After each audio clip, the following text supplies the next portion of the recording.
नमस्कार दोस्तों, आइए समझते हैं कैसे हृदय काम करता है। दोस्तों, इससे पहले के वीडियो में हम लोग अच्छे से समझ चुके हैं कि परिसंचरण तंत्र के तीन प्रमुख अंग होते हैं, जिसमें हृदय आते हैं, रक्त आते हैं और रक्त वाहिनियां आते हैं। दोस्तों, इससे पहले के वीडियो में हम लोग रक्त को कंप्लीट समझ चुके हैं और रक्त वाहिनियों को कंप्लीट समझ चुके हैं। अब हम लोग हृदय के बारे में समझेंगे, जो रक्त को उन वाहिनियों में जाने और लाने का कार्य करता है, भेजने और लाने का काम करता है। दोस्तों, हृदय जो है मतलब कि हार्ट जो है मतलब कि दिल जो है, जिसका हम लोग बचपन से कुछ इस प्रकार का फिगर देखते आ रहे हैं। दोस्तों, मोटा मोटी दिल इसी प्रकार का होता है, लेकिन इससे बहुत अलग होता है। अभी हम लोग अच्छे से समझेंगे कि दिल कैसे काम करता है और कैसी उसकी संरचना होती है। दोस्तों, हृदय के बारे में पहले कुछ इंपॉर्टेंट बात जानना जरूरी होता है कि हृदय परिवहन तंत्र का सबसे प्रमुख अंग है। अलग अलग जीवों में हृदय की संरचना अलग अलग होती है। जैसे कि कुछ जीवों में, जैसे जो कुछ जलीय जीव होते हैं, जैसे मछली सब, उसके हृदय में दो ही ब्रैकेट होते हैं, दो ही कोष्ठ होते हैं। कुछ उभयचर प्राणी होते हैं जिसके हृदय में तीन तीन कोष्ठ होते हैं, और जो बड़े उच्च वर्गीय जीव होते हैं उसमें हृदय के अंदर चार कोष्ठ होते हैं। दोस्तों, पहले हम लोग हृदय के बारे में समझते हैं कि हृदय रहता कहाँ है। हृदय हमारे वक्ष गुहा में, यानी कि छाती के अंदर में बाएं बगल शिफ्ट रहता है। एक्चुअली होता बीच में ही है, थोड़ा सा पीछे के दिशा से मुड़ा हुआ रहता है बाईं ओर। इस कारण से दोस्तों, हमारे दो फेफड़ों में से बाएं ओर का फेफड़ा दाएं ओर के फेफड़ा से हल्का छोटा होता है। क्यों? क्योंकि उस बगल हार्ट मौजूद होते हैं। दोस्तों, वक्ष गुहा में बाईं ओर झुका हुआ कौन होता है? हमारा हृदय।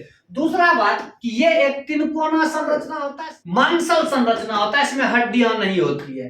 तीसरा बात, इनका जो निर्माण हुआ रहता है वो अनैच्छिक पेशी उत्तक से हुआ रहता है। अब पेशी उत्तक उसको कहते हैं दोस्तों जो गति करता है, और अनैच्छिक मतलब बिना इच्छा से गति करता है। अब आप कहिए, आप अपना धड़कन को चाह के रोक पाइएगा? कहीं 2 मिनट रोक लेते हैं तो नहीं रुकेगा, क्योंकि ये अनैच्छिक पेशी उत्तक है, बिना इच्छा के चलता है। हम लोग के दिमाग में जो मेडुला ऑब्लांगाटा है, उसी के मदद से धड़कन नियंत्रण होता है।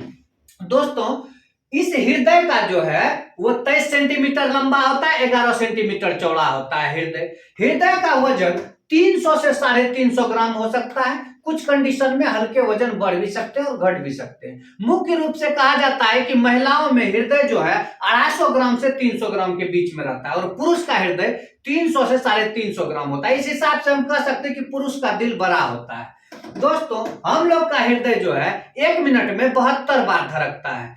1 मिनट में 72 बार नॉर्मली धड़कता है। ये नहीं कि अब दौड़ धूप के आइएगा तो 1 मिनट में 72 बार धड़केगा, उस समय धड़कन की गति तेज हो जाती है कभी कभी। अब हम लोग का हृदय जो है भर दिन खून को खींचने और धकेलने का काम करता है। एक के तो काम है उसका, खून को लेना और देना, और भर दिन में लगभग 7600 लीटर खून को पंप करता है। कितना लीटर खून को पंप करता है? 7600 लीटर। भर दिन में 7600 लीटर खून को पंप करता है। हृदय का मुख्य कार्य जो होता है वो होता है रक्त का परिवहन करवाना, रक्त को भेजना और लाना। कहां से कहां तक? पहले पूरा शरीर से हृदय तक, हृदय से फिर फेफड़ा में भेजना है, फेफड़ा से फिर हृदय में लाना है, और हृदय से फिर पूरा शरीर में भेजना है। इसको अभी हम लोग अच्छे से समझ। तो मुख्य रूप से हम लोग समझ गए कि दिल का एक ही काम है, खून को लाना और धकेलना। अब इनको अनेक अनेक कामों में व्यस्त रखा जाता है। जैसे कि किसी को देख के धड़कने लगा, किसी को देख के कम धड़कने लगा, यहाँ तुम दिल का अच्छा आदमी है, वो दिल का खराब आदमी है, इसके दिल में कल छपट नहीं है, इसके दिल में ये नहीं। भाई, दिल में कुछ होता ही नहीं है। दिल तो सिर्फ खून को ले जाने लाने के लिए, उसको ही दुनियादारी से क्या मतलब है? दिल के सामने आप देखिए, दिल को कोई फर्क नहीं पड़ता है कि आपके सामने कटरीना कैफ आ जाए कि भस्मासुर आ जाए। दिल का काम है सिर्फ खून को खींचना और धकेलना। अनेरे इसको जो झंझट में रखा गया। हम लोग के पूरे संसार में हम लोग का बॉडी का अगर सबसे कोनो अगर नाइंसाफी किसी अंग के साथ हो रहा है तो वो हो रहा है दिल के साथ। भाई का काम है सिर्फ खून को लेना और देना, उसको दुनियादारी से कोई मतलब ना है। झूठे उसको फंसा रहा है, और खास करके गीत उत के माध्यम से आदमी के दिमाग में कंफ्यूजन पैदा किया जा रहा है कि भाई हम लोग का दिल भी कुछ करता है।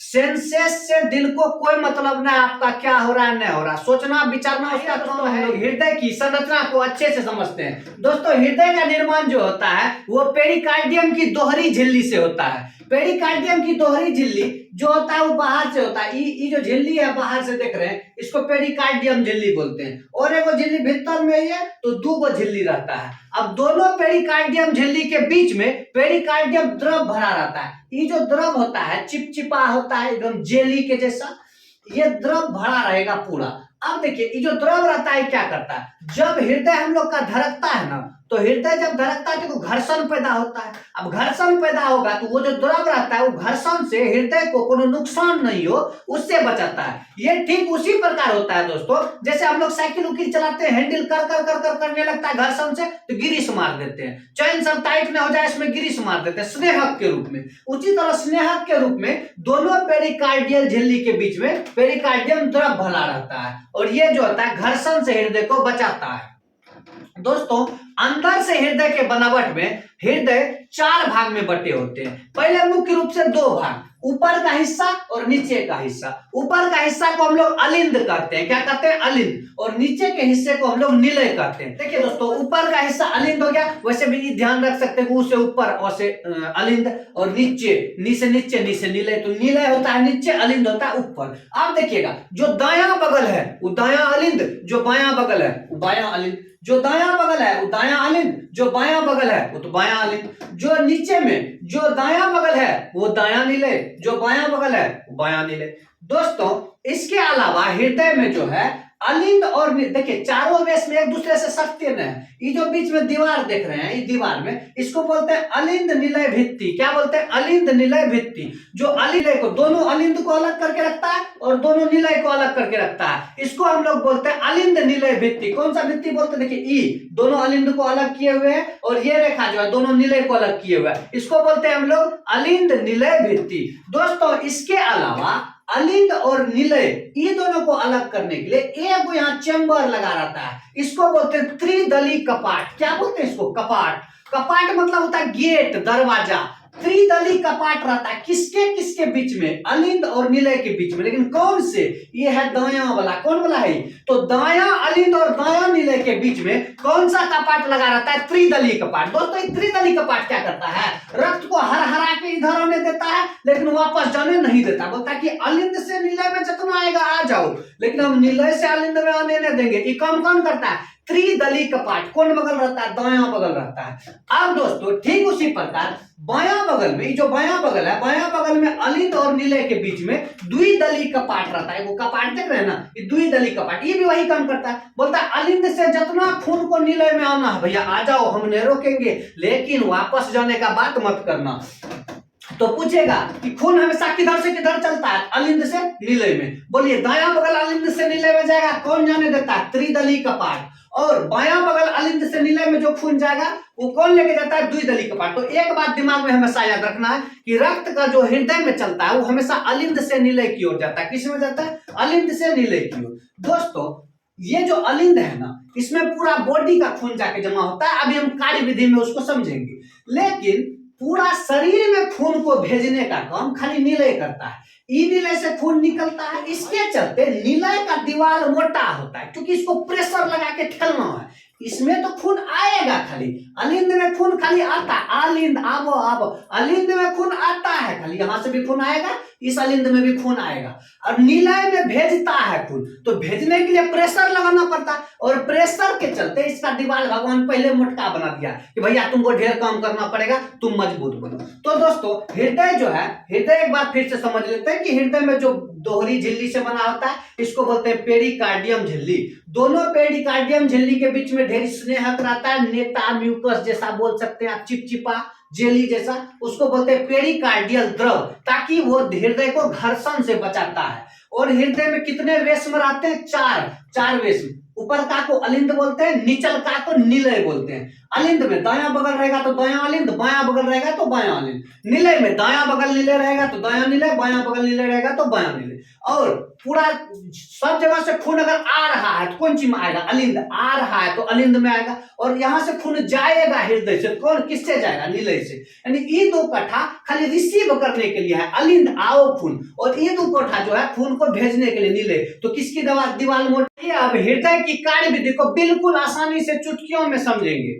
दोस्तों इसको समझने से पहले एक बात जो हम लोग पिछले वीडियो में पढ़ चुके थे उसको ध्यान में रखना, कि जो ब्लड होता है ना, रक्त, वो पूरे शरीर से निकल के कहां पहुंचता है? हृदय के पास। हृदय उसको खींचता है। उसके बाद हृदय से चल जाता है वो फेफड़ा के पास, और फेफड़ा के पास से जाता है फिर हृदय के पास वापस लौट के, और हृदय के पास से फिर पूरे शरीर में चल जाता है। इस क्रिया विधि को इसमें समझेंगे। दोस्तों हम लोग समझते हैं कि हम लोग का दिल जो धड़कता है ना, वो इकट्ठे एक बार धड़कता है, धक धक धक धक धक धक, लेकिन बिल्कुल दिल हम लोग का ऐसे नहीं धड़कता है। दिल जो होता है उसका पूरा बॉडी 2 बार में धड़कता है। जैसे देखिए, अच्छा दिल का अगर बोलेंगे 2 पार्ट आप लोग को पता है, बोलेंगे हाँ कि सर ऊपर का हिस्सा को अलिंद बोलते हैं, अ से अलिंद, उ से ऊपर, लगभग मिलता जुलता है। और नीचे का हिस्सा को क्या बोलते हैं? निलय बोलते हैं, नीचे नीचे नीचे निलय। अब अलिंद का हिसाब किताब अलग और निलय का हिसाब किताब अलग। अलिंद बोलता है कि भाई जी जब हम सटकेंगे ना, निलय बोलता है तुम फूल जाना। यानी अलिंद जब सटकता है तो निलय फूल जाता है, अब जब निलय सटकेगा तब अलिंद फूलेगा। यानी हृदय टोटल जो है एक साथ नहीं मूव करता है, ऊपर का सटकेगा निचल का फैलेगा, निचल का सटकेगा ऊपर का फैलेगा, धुक धुक धुक धुक धुक धुक, ऐसे चलता है। यानी इस फूलना और सटकना को ओरिजिनल भाषा में कहते हैं संकुचन और शिथिलन। संकुचन सटकना और शिथिलन मतलब फैलना। तो दोनों अलिंद में जब संकुचन होता है ना, तो दोनों निलय में शिथिलन होता है।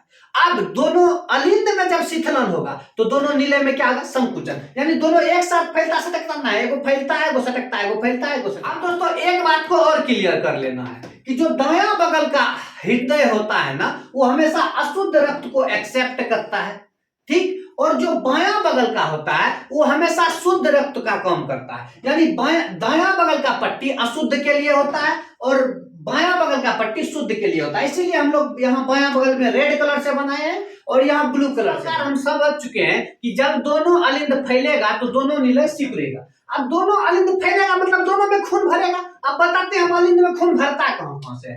ई वाला अलिंद में पूरा शरीर का खून भर गया, अशुद्ध खून। अब ई वाला अलिंद में फेफड़ा से आया शुद्ध खून उभरा। अब देखिए इस वाला अलिंद में पूरा शरीर का गंदा खून भरा, यो अलिंद फूल गया। इस अलिंद में फेफड़ा से आया हुआ शुद्ध खून भरा, यो अलिंद फूल गया। तो दोनों अलिंद अभी फैला हुआ है तो दोनों निलय क्या होगा? सिकुड़ा हुआ होगा। अब देखिए, अब दोनों अलिंद सिकुड़ेगा, दोनों निलय फैलेगा। ये अलिंद सिकुड़ा, इसका सब खून हरा के कहां पहुंच गया? निलय में। अब यो अलिंद सिकुड़ा, इसका भी सब खून हरा के कहां पहुंच गया? ई वाला निलय में। अब दोनों निलय फैल गया, अलिंद क्या हो गया? सिकुड़ गया। अब उल्टा प्रोसेस होगा, अब निलय सिकुड़ेगा और अलिंद फैलेगा। तो निलय जब सिकुड़ेगा तो निलय का खून कहां जाएगा? इधर जाने देगा खून? नहीं, बोलते थे द्विदली कपाट नहीं देंगे जाने, जो करना कर लीजिए। और त्रिदली कपाट यो बोलेगा हम खून को ऊपर जाने नहीं देंगे। अब निलय को सिकुड़ना है, खून को भेजेगा तो भेजेगा कहां? तो दायां निलय से रक्त जो है वो फुफ्फुस धमनी होते हुए पहुंच जाता है फेफड़ा के पास। गंदा वाला खून है, अशुद्ध वाला खून है, तो पहुंच गया फेफड़ा के पास कि दीजिए हो ऑक्सीजन। तो इससे होके कहां पहुंच गया? फेफड़ा के पास। अब इस निलय का खून कहां गया? यहाँ तो शुद्ध खून है, यहाँ शुद्ध खून यहाँ से सब तो निकल के महाधमनी देके कहां पहुंच गया? पूरा शरीर में।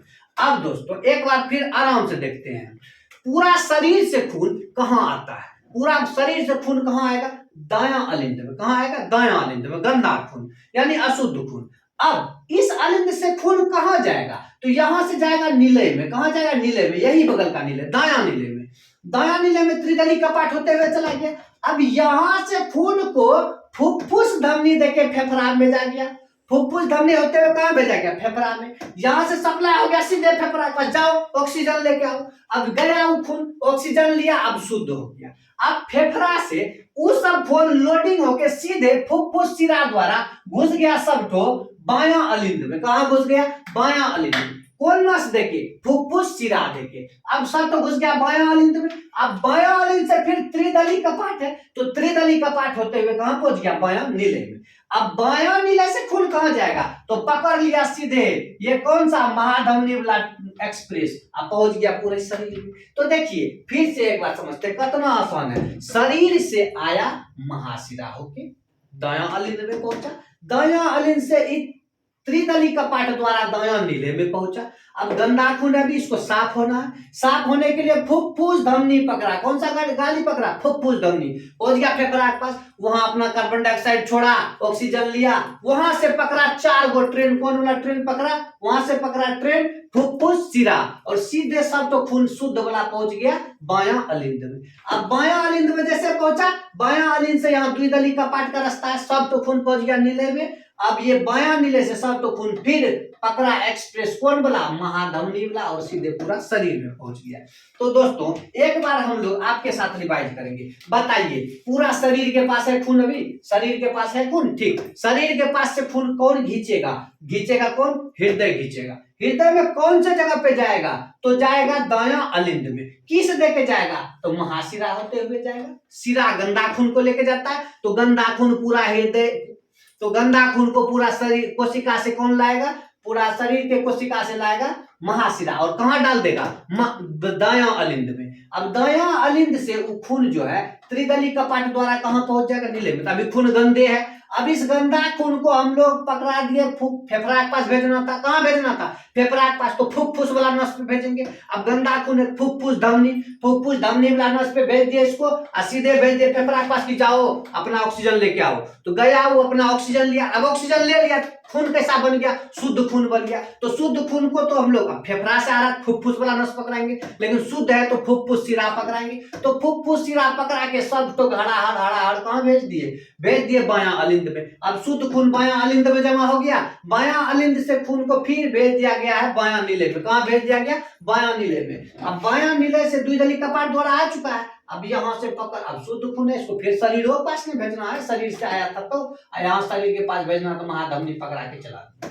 अब एक बात और समझना कि ऊपर दोनों एक साथ सटकता है, नीचे दोनों एक साथ फैलता है। देखिए ऊपर दोनों फैलेगा, इसमें खून घुस गया महाशिरा से, इसमें घुस गया फुफ्फुस शिरा से। अब दोनों फैल गया। अब ये दोनों ये दोनों सटकेगा, सब तो खून हड़ा के नीचे में चला जाएगा। अब ये दोनों जब सटकेगा तो ये दोनों का खून तो निकल के चला गया, यहाँ से चला गया फेफड़ा में, और इससे निकल के चला गया अपना महाधमनी। दोस्तों एक धड़कन पूरा करने में एक शीतलन दाब लगता है, एक संकुचन, वही एक शीतलन संकुचन वाला दाब लगता है। तो इसको हम लोग ब्लड प्रेशर में नापते हैं 120/80, यानी जो खून भेजने का प्रेशर होता है ना 120 mm का होता है, और जो खून खींचने का प्रेशर होता है वो 80 mm का होता है। यानी भेजना तो ज्यादा ताकत लगा के पड़ेगा, तो इसीलिए धमनी में प्रेशर ज्यादा रहता है। तो जो भेजा खून, ये देखिए जैसे यहाँ बायां नीले से भेजा है सीधे महाधमनी होते हुए, इसमें प्रेशर होगा 120 mm, और जब इसमें आया था खींच के महाशिरा द्वारा तो इसमें प्रेशर होगा 80 mm। तो दोस्तों उम्मीद है कि इस वीडियो के माध्यम से आप लोग कंप्लीट हृदय को समझ चुके होंगे। ऐसे इंफॉर्मेटिव वीडियो के साथ मैं आपके लिए आता रहूंगा। बहुत बहुत धन्यवाद।